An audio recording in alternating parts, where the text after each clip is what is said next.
hey, I really appreciate you taking a look at this. Thank you so much. I would appreciate your feedback if you get an opportunity, and your thoughts on it. So basically I have two scripts. I have a script called Numbers2Notes and a very small script I created the other day, which is ZoneEdit.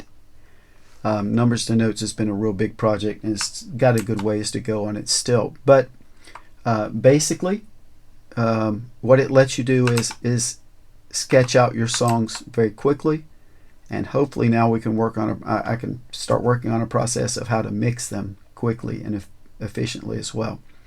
So sketching out the songs, I had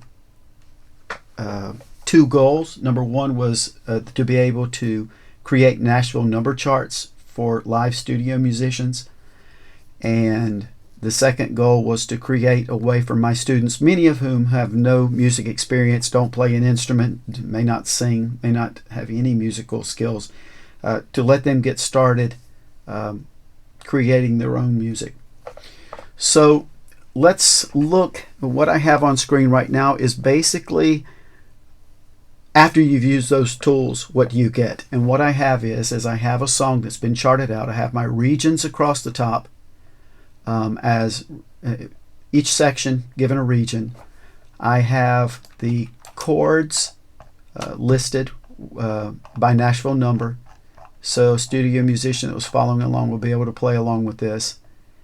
And I have MIDI generated tracks here on the left.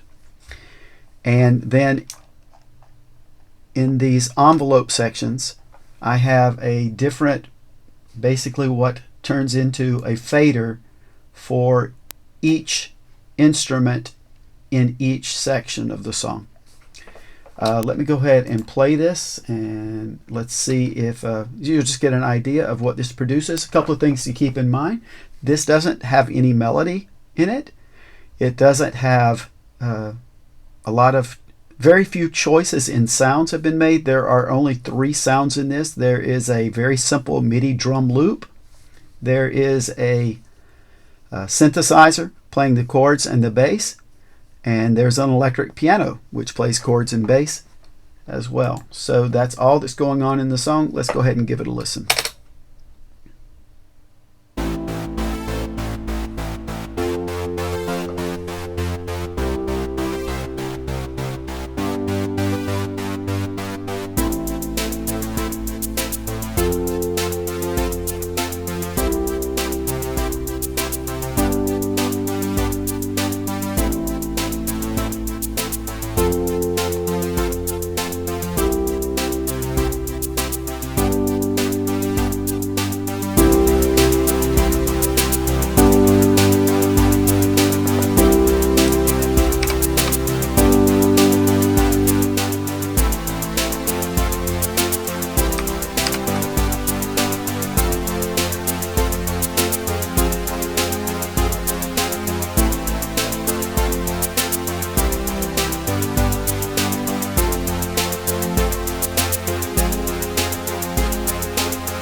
Definitely enough to give you an idea of what that sounded like and how it's working.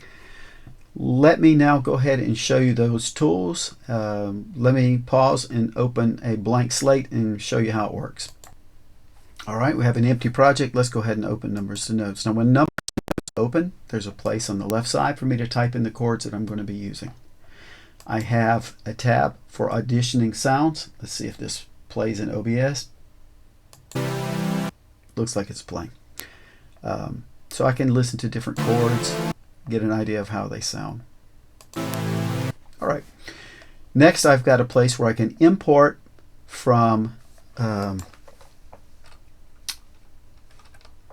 simply type in, I can go to like a website, like any place that has guitar chords or whatever, or I can type those in. Let's say I put in these chords,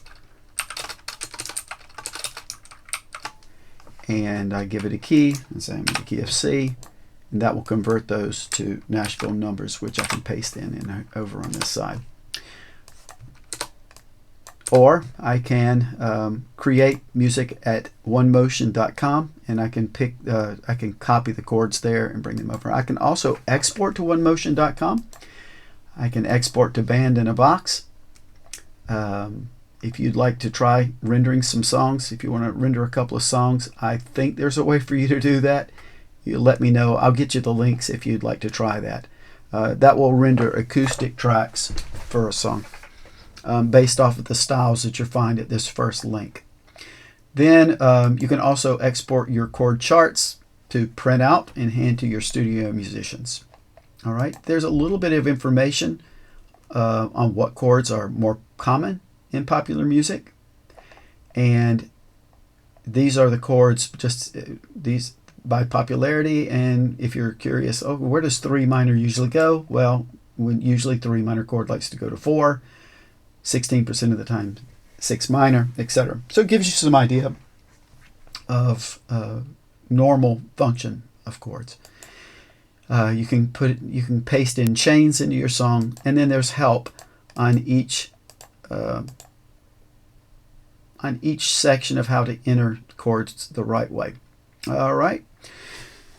So let's go ahead and get started, and I'll go ahead and create a song. So a hyphen just means a measure of rest. So I'm going to start my song with 2 measures of rest, and now I'm going to go ahead and put in my chords. I think I'll start with 6 minor 4, 1 5, which is a very popular chord progression. Let's put that in twice. No, let's put it in once for the introduction, and let's put it in twice for our verse. And let's go ahead and then go to the pre-chorus. In the pre-chorus, I think I'll go 4 5, 4 5, and then I'll go into my chorus. And I think what I'll do for the chorus is I'll keep the same chord progression I have, but I think I'll push the second of each one, which just means come in at 8th beat, or like an 8th note early. In fact, let's do this. Let's go ahead and switch it up and have 2 chords on each beat, or 2 chords on each measure. So it'll be like, this would be like a dotted quarter note, and this would be an 8th tied to a half note. If I didn't have this, it'd just be like 2 half notes. It'd be an even split, as we call it in Nashville numbers. All right, so let's do that, and let's do a 4 chord and a 4 minor. And let's do that twice. And I think I'll go ahead after that, and let's go ahead and do a bridge now. And for my bridge, I'll just do 2 6 minor chords. Let's do 2 bars of 6 minor. That's fine. Simple, simple. And let's go out with this as well. All right, I'm going to go ahead and render. All right, I paused there for a second. The render took about 8 seconds, I think. It's building quite a few tracks. You can see that when I bring the mixer up, there are quite a few plugins that have been applied. So it takes a little bit of time to first build. Now the later builds will be much quicker. You can see across the top that I have my regions have been built, but it was built off of this. And you notice that I added some new parts, so I'm going to go ahead and put those in. So after my verse, I've got a pre-chorus both times. I'm going to go ahead and put it both times. And after my first chorus, I think that's where I'll put my bridge. Give the guy a chance to get ready to sing that second verse. I'm going to render it again, and you can see that it popped those sections in. It's got my pre-chorus and bridge in there now. And I could, at any time, I could just say, hey, I would rather go ahead and do another, let's add another chorus. Let's try it. Does it feel too long? It's a quick way to try out, to get a feel for how these sections are gluing together, and if it's feeling like it's staying fresh enough, or if it's too chaotic. I can set my tempo. I'm going to go ahead and set it at 90, and you notice that changed things a little bit. Let's bring this in now. And there's everything. Now I have, fold this up, across the top, it's going to have my chords on the timeline. And I think I'm going to make this where it will also say things like A minor, F, C, and give me I think I'll make it create a new track to also give me those in by letter instead of just by number. I know some musicians probably wouldn't be able to play it by number. So probably most musicians don't do it that way. So let's go ahead and let's give this a listen.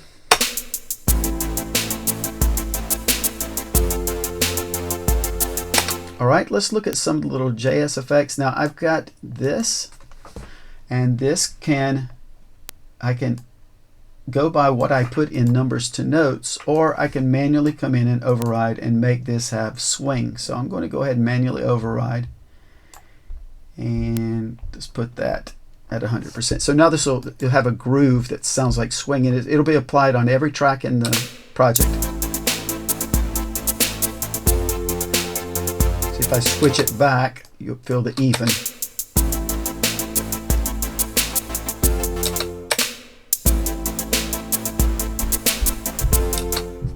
But again, it's for helping find the groove for a song. Again, this is to kind of quickly sketch things out. Let's go ahead and just leave it with Numbers2Notes. I could get the same effect in Numbers2Notes if I was here and I had put this at swing 100%. That's what that's for. And I could change keys and say, oh, no, that's too high for me. I can't sing that there. Let's do it in B flat. Re-render it again, and now my song's in B flat.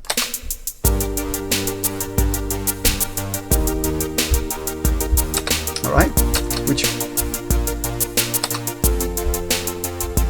to go ahead and stop.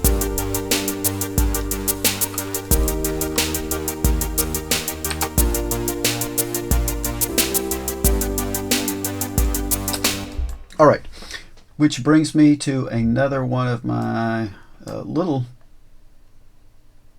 let's do this. Let's go ahead right now and let me start clearing things out. Let me explain sort of how this template has built this.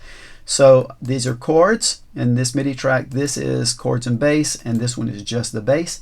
And there are no instruments on this track. There are actually the instruments are on these three tracks, and this one is feeding into these and sending the MIDI into this. That way, if you just make one change in this, it changes all of these. If you decide that you just want to do something special and manually make a change to your chords. Going right here, let's solo this one for a second. I'll show you another little tool.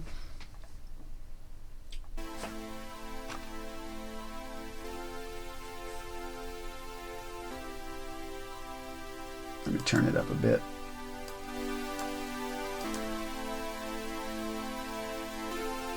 I'm going to turn this one on, recenter, and I'm going to go with kind of a lower range. Could go higher, but I want low. Not that, maybe right there.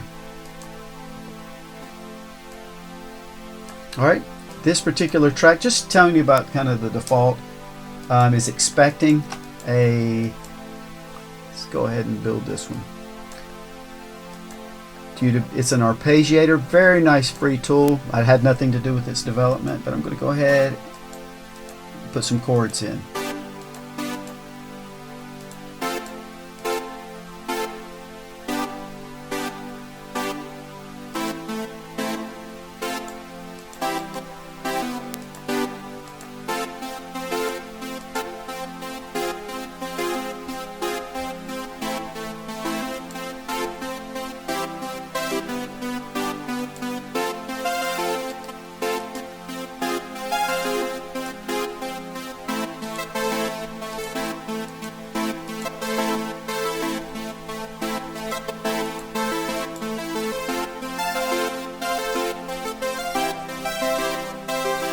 I'm good with that.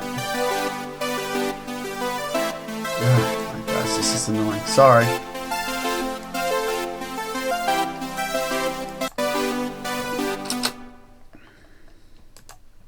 That was a free virus protection thing that I didn't mean to install. All right, next up, let's build one for the bass, and I think I'll make it similar to the one I just did for that guy, or for the chords track. Let's just go here. I think I did this, and here. I think that's about it. Let's try it.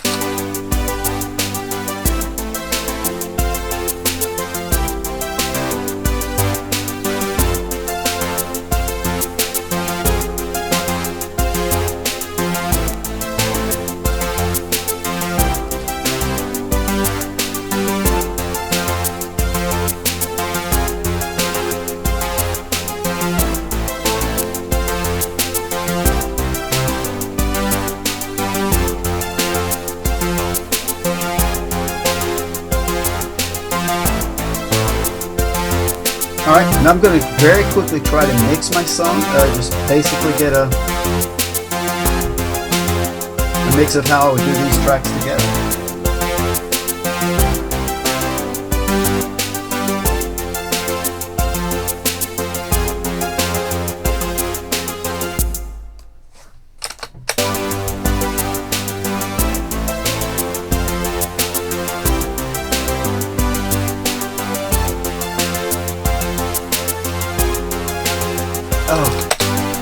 While I'm at it, let me get rid of these tracks I don't even want to see, because I think I mentioned that. Let's get these hidden in the track manager. I don't want any of these or these, because I'm not going to change the MIDI notes. And even if they don't show, they'll work fine. All right, I think that's going to make it easier to work with. Let me get back in.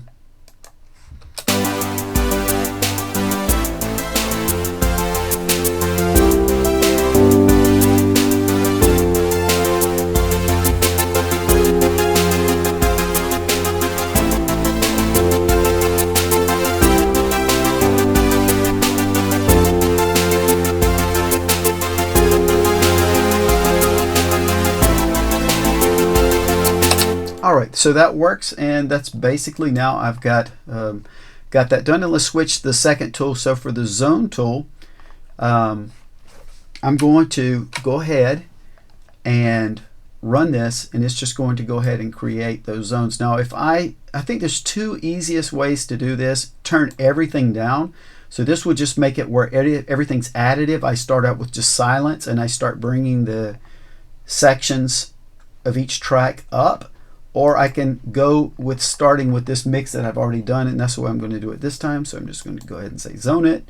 And so you can see now I have 2 points on each one of these sections, and these are already ready to act as faders. I'm going to go ahead and turn my drums down. I know I don't want drums at the beginning for this section or this section. And then I'm going to say, okay, I do want the piano, but I don't. I want the piano, but I don't want this bass, and I don't want this. And I don't want this. I might go with this bass. Let's bring this bass back. I'm going to turn this guy down.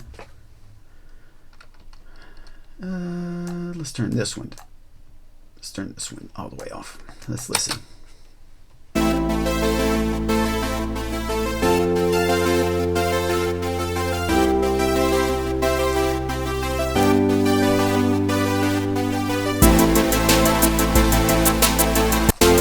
That's a little strong for just the first verse, but I know I wouldn't want this. I'd go ahead and pull this out. Let's listen to that. Too much. Let's bring it back.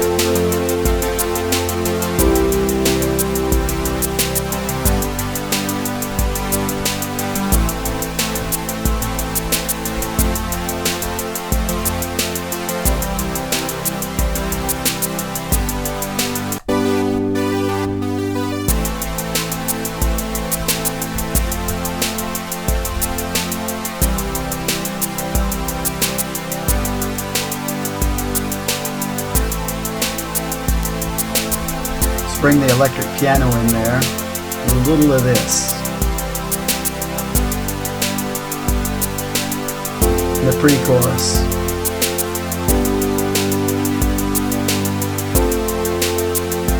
Let's go with this one. All right, pre-chorus.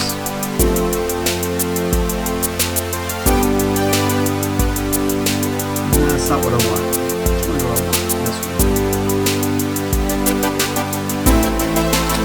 All right.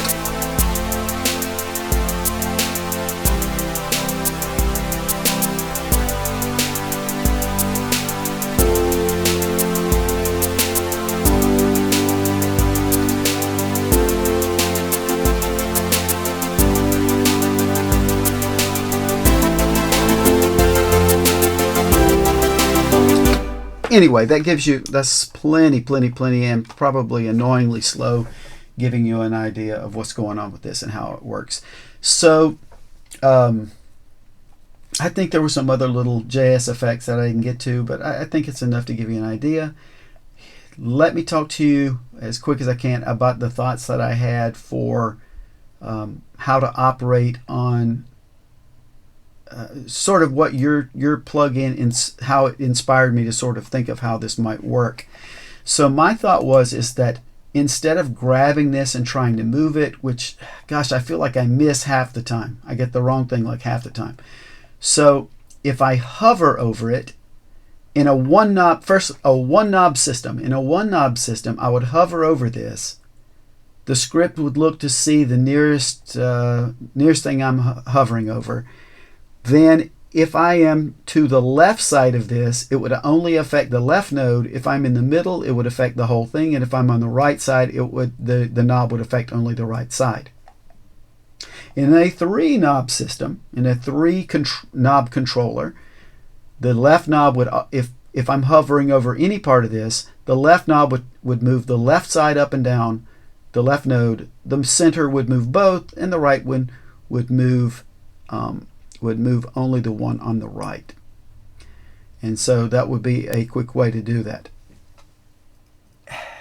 Next, on a no-knob system, I was wondering if there might be some way to use the mouse wheel. The question is, how do you get the mouse wheel to stop its default scrolling functionality? Does a GUI pop up and grab control? And once it does, maybe there would have to be an on-screen display, which would basically just show the level of 4 things.